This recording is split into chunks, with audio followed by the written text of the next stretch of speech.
Good afternoon to all. आप सभी का एस मेंटोर में स्वागत है। आज हम कॉन्स्टिट्यूशन, भारत के संविधान के पहले अध्याय से ही हम शुरुआत कर रहे हैं और आज हम आपको बताएंगे कि भारत के संविधान की प्रस्तावना क्या है, उसमें क्या बातें निहित हैं। और जो मैं बात कह रहा हूं आपसे, इसको सुनने के बाद आप तीन बातें समझ जाएंगे। पहली बात ये कि संविधान क्या है,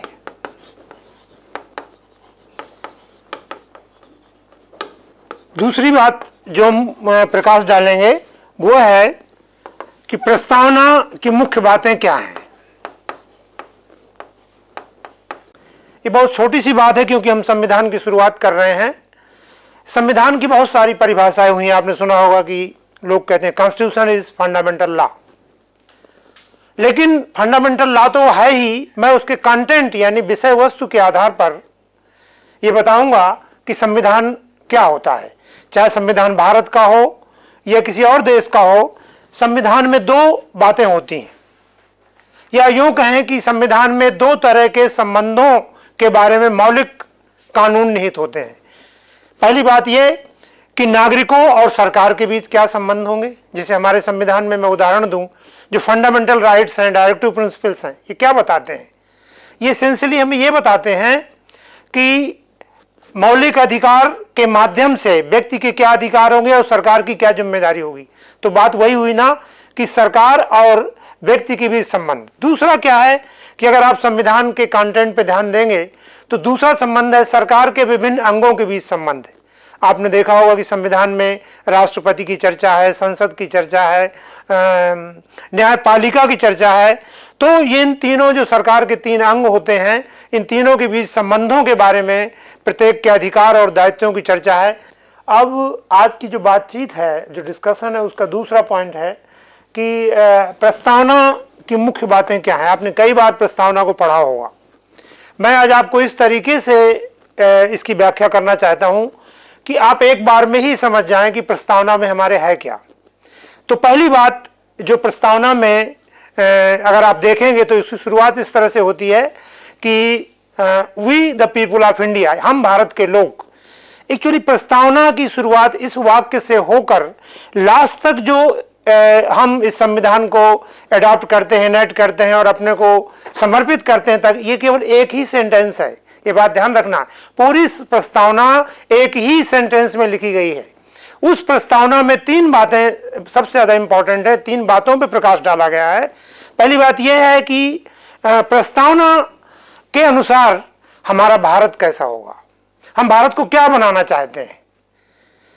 उसमें हमने ये चर्चा किया है कि we the people of India having resolved to constitute India into a sovereign socialist secular democratic republic। Exam में प्रश्न पूछे जाते हैं, इनका क्रम आपको याद रखना है।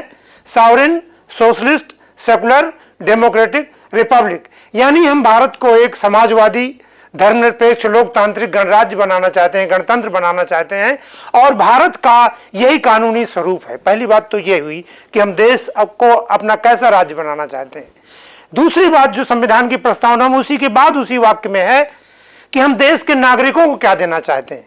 पहली बात थी देश को हम क्या समझते हैं, दूसरी बात है कि देश के नागरिकों को क्या देना चाहते हैं। इसमें भी न केवल यह महत्वपूर्ण है कि हम क्या देना चाहते हैं, लेकिन उनका क्रम भी महत्वपूर्ण है। सबसे पहले हमने जो बात की है कि to provide them all justice. Usually जब हम बात करते हैं तो हम ये बात करते हैं स्वतंत्रता, समानता और न्याय, लेकिन हमारे संविधान में जो आ रहा है जस्टिस पहले है, नंबर 2 पे है लिबर्टी और नंबर 3 पे है इक्वलिटी। ये भी एग्जाम में कई बार पूछा जाता है, इनका क्रम क्या है। आम बोलचाल की लैंग्वेज में ये क्रम नहीं होता, लेकिन justice is very important. Justice में भी एक जो बाइफर्केशन किया गया है, that is very important. We are talking first about social justice, economic justice, then political justice. आम बोलचाल में हम पॉलिटिकल को पहले कर सकते हैं, लेकिन हम सामाजिक न्याय की बात करते हैं, आर्थिक न्याय की बात करते हैं, राजनीतिक न्याय की बात करते हैं। Liberty of thought, expression, belief, faith and worship, यानी अभिव्यक्ति की स्वतंत्रता, पूजा की स्वतंत्रता, सोच की स्वतंत्रता और equality of status and opportunity, हमारे दर्जा समाज में क्या है उसकी समानता, और उससे भी इंपॉर्टेंट है अवसर की समानता। तो दो बातें हुई मैंने अभी तक आपको कवर की कि संविधान के अनुसार हम देश, प्रस्तावना के अनुसार हम भारत को क्या बनाना चाहते हैं। नंबर 2 हमने बताया आपको कि हम भारत के नागरिकों को क्या देना चाहते हैं। नंबर 3 है, एक यहाँ नया टर्म आया है, टर्म वहां लिखा नहीं है लेकिन उसको समझने का बता रहा हूं कि हम भारत का समाज और राष्ट्र कैसा बनाना चाहते हैं। राज्य और राष्ट्र में अंतर है। राज्य की महत्वपूर्ण बात होती है संप्रभुता, वो सर्वोच्च लीगल संस्था है। राष्ट्र क्या है, एक सांस्कृतिक धारणा है, और उसके लिए हमने कहा है to promote among them all, यानी भारत के सभी लोगों के बीच में हम क्या प्रमोट कर रहे हैं, फ्रेटर्निटी, भाईचारा। कैसा भाईचारा, वो भाईचारा जो व्यक्ति की गरिमा को सुरक्षित कर सके और देश की एकता और अखंडता को बढ़ा सके। यानी अगर कोई आपसे सवाल पूछता है कि भारत के संविधान के अनुसार भाईचारा से एकता आती है कि एकता से भाईचारा आता है, तो प्रस्तावना का मानना यह है कि भाईचारा से दो चीजें आएंगी, व्यक्ति की गरिमा बढ़ेगी और दूसरी चीज देश में एकता और अखंडता बढ़ेगी। एकता और अखंडता में भी यहां पे अंतर समझना जरूरी है। ये जो अखंडता शब्द है ओरिजिनल कॉन्स्टिट्यूशन में नहीं था, यहां अखंडता और एकता में भी अंतर करना जरूरी है। क्यों कि अखंडता शब्द संविधान में जो ओरिजिनल संविधान बना था तो प्रस्तावना में यह शब्द नहीं था। इसको और दो और शब्दों को 42वें संविधान संशोधन द्वारा 1976 में जोड़ा गया। वो दो शब्द कौन से हैं, एक है समाजवाद, एक पंथ निरपेक्षता या धर्मनिरपेक्षता, और ये तीसरा है अखंडता। ये तीनों शब्द 42वें संविधान संशोधन द्वारा जोड़े गए थे। लेकिन अखंडता का यहाँ विशेष अर्थ है, इसलिए मैं बताना चाहता हूँ, जब हम एकता और अखंडता की बात करते हैं तो अखंडता ये बताती है कि विभिन्नताओं में एकता, और एकता में विभिन्नताएं समाप्त हो जाती हैं। जब इस बात पे लोगों का ध्यान गया तो अखंडता शब्द जोड़ा गया, यानी भारत की जो विविधता है ये अखंडता शब्द उस विविधता को रेखांकित करता है। तीसरी चीज जो है कि जो हमारे संविधान में सबसे महत्वपूर्ण है कि हमने केवल राज्य की बात नहीं की, नागरिकों की बात नहीं की, बल्कि समाज में व्यक्तियों के संबंधों और राष्ट्र की एकता की बात की। तो आप ये देखते हैं कि अगर हम इस तरीके से संविधान का अध्ययन करते हैं, उसकी प्रस्तावना का अध्ययन करते हैं, ये एक डिफरेंट अप्रोच है, तो हम उसकी मूल बात को पकड़ लेंगे।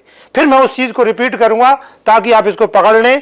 पहली बात तो ये है कि अगर भारत के संविधान की प्रस्तावना का कंटेंट या विषय वस्तु देखें तो सबसे इंपॉर्टेंट 3 बातें निकल के आती हैं। भारत कैसा होगा, दूसरा नागरिकों को क्या मिलेगा, और तीसरा हमारा समाज या राष्ट्र क्या होगा। हमारे संविधान की प्रस्तावना में यही 3 मूल बातें हैं और इसी क्रम से हैं। अब मैं जो लास्ट हमारा पॉइंट है आज की चर्चा का, उस पर मैं प्रकाश डालूंगा। लास्ट पॉइंट है कि प्रस्तावना का इंपॉर्टेंस क्या है। मैं सबसे पहली बात जो उसका इम्प्लीकेशंस बताना चाहूंगा वो उसी से बताना चाहूंगा मैं, कि जिस चीज को मैंने अभी तक छुआ नहीं है, टच नहीं किया है, वो ये है कि संविधान में जो शब्द लिखा है हम भारत के लोग, this is a very very important idea mentioned in the constitution of India. इसका क्या मतलब है we the people? We the people का मतलब है कि इस देश की संप्रभुता यहां देश के लोगों में निहित है, और इस देश के लोगों ने इस संविधान को बना के अपने को अर्पित किया है, अपने को दिया है। यानी कि इस संविधान से बड़ा कोई नहीं है, तो इसका मतलब है कि संविधान बनाने वाले जो लोग हैं उनसे बड़ा कोई नहीं है। इसको पॉलिटिकल साइंस में लोक संप्रभुता या पॉपुलर सॉवरेंटी के नाम से जानते हैं। यानी हमारे यहाँ सत्ता का अंतिम स्रोत है संविधान, और उसका भी अंतिम स्रोत है जनता या we the people of India, जिन्होंने संविधान बनाया है। अगर हमें कभी संविधान के मौलिक ढांचे में संशोधन करना है, यहाँ पे वो बात भी आ रही है जो केशवानंद भारती केस में सर्वोच्च न्यायालय ने कही थी 1973 में कि पार्लियामेंट संविधान में संशोधन तो कर सकती है लेकिन उसके मौलिक ढांचे में या बेसिक स्ट्रक्चर में परिवर्तन नहीं कर सकती। उसके पीछे यही आइडिया था कि बेसिक स्ट्रक्चर लोगों ने तय किया है, लोगों के इन प्रतिनिधियों ने तय नहीं किया है। तो अगर उसके बेसिक ढांचे में परिवर्तन करना है तो जैसे पहले संविधान सभा बुलाई गई थी वैसे ही संविधान सभा बुलाई जाएगी और तभी उसके बेसिक ढांचे में परिवर्तन होगा। This is the first relevance and implication of प्रस्तावना या प्रेम्बल। दूसरा है जो इसका इम्प्लीकेशन वो ये है कि संविधान की जो प्रस्तावना है हमारे देश में नहीं सभी देशों में, वो संविधान के उद्देश्यों पर प्रकाश डालती है, मानी बेसिक उद्देश्यों पर। ऐसा नहीं हो सकता है कि संविधान में अंदर की बातें उन उद्देश्यों से टकरा रही हों। अगर आपने किसी देश के संविधान की प्रस्तावना पढ़ी है तो आप बहुत कुछ गेस कर सकते हैं कि उस देश के संविधान के द्वारा लोगों के संबंध कैसे होंगे सरकार के साथ और सरकार का गठन कैसे होगा। अगर ये सब चीजें होगी तो वो लोकतांत्रिक सरकार होगी। तो दूसरी बात ये, इससे संविधान के उद्देश्यों को पता चलता है कि हमारा संविधान किस दिशा में जाएगा। हम सॉवरेंटी की रक्षा करेंगे, हम लोगों को न्याय देंगे, हम लोगों को स्वतंत्रता देंगे, समानता देंगे। ये बातें इस प्रस्तावना से ही पता चलती है। तीसरी चीज जो इसका रेलेवेंस है, इसका महत्व है प्रस्तावना का, वो ये है कि संविधान की प्रस्तावना एक मापदंड है। किस चीज का मापदंड? मापदंड इस चीज का है कि हमारी जो सरकारें इस संविधान को लागू करेंगी उनका परफॉर्मेंस संविधान के अनुसार है कि नहीं, ये हम प्रस्तावना के मापदंड से देख सकते हैं कि क्या उन्होंने न्याय दिया, क्या वो स्वतंत्रता की रक्षा कर रहे हैं, क्या वो समानता की बात कर रहे हैं, क्या वो भाईचारा बढ़ा रहे हैं। संविधान की प्रस्तावना एक इवेल्युएशन का, सरकारों के या राज्य की प्रगति के मूल्यांकन का मापदंड है। इवन अगर कोई ये भी सवाल उठाता है कि हमें देखना है कि पिछले 70 सालों में हमारे भारत ने संविधान की दृष्टि से क्या यात्रा तय की है, तो उसका भी मूल्यांकन हम प्रस्तावना के आधार पर ही करेंगे। और last but not the least, चौथा पॉइंट है संविधान की प्रस्तावना का लीगल इंपॉर्टेंस। वैसे तो संविधान की प्रस्तावना का अपने आप में ये स्वतंत्र रूप से कोई कानूनी महत्व नहीं है। ये सुप्रीम कोर्ट ने अपने कई निर्णयों में कहा है, यानी प्रस्तावना को हम सीधे कोर्ट में लागू नहीं कर सकते हैं। इसका अगर ये सीधे कोर्ट में लागू कर सकते होते तो इसमें तो समाजवाद लिखा हुआ है। मैं एक बिल्कुल लेटेस्ट एग्जाम्पल आपको बता रहा हूं कि हमारे संविधान की प्रस्तावना में होगा लिखा है कि भारत एक समाजवादी राज्य होगा। क्या भारत एक समाजवादी राज्य है आज?